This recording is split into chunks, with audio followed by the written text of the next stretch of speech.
ዛሬ ግንቦት 23 ሊቀ ሰማዕታት ቅዱስ ጊዮርጊስ ነው።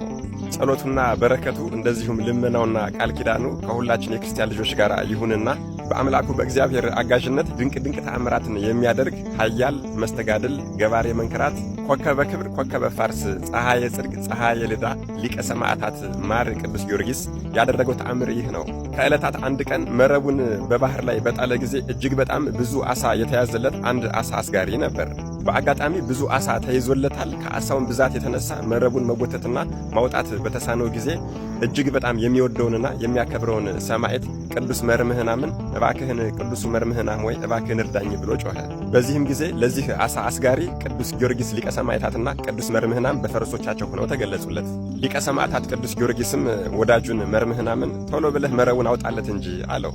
የጌታችንና የአምላካችን የመድኃኒታችን የኢየሱስ ክርስቶስ ሰማዕት ቅዱስ መርምህናምም ጌታዬ አንተ እያለህ እንዴት እኔ እርሱን ላግዘው እችላለሁ አለ።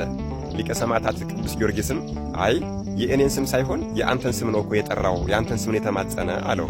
ከዚያም እንደዚህ ብለው ከተነጋገሩ በኋላ ሁለቶችም ጦሮቻቸውን ወደ ባህሩ ሰድደው ያጠመደበትን መረብ ጎትተው አወጡለት።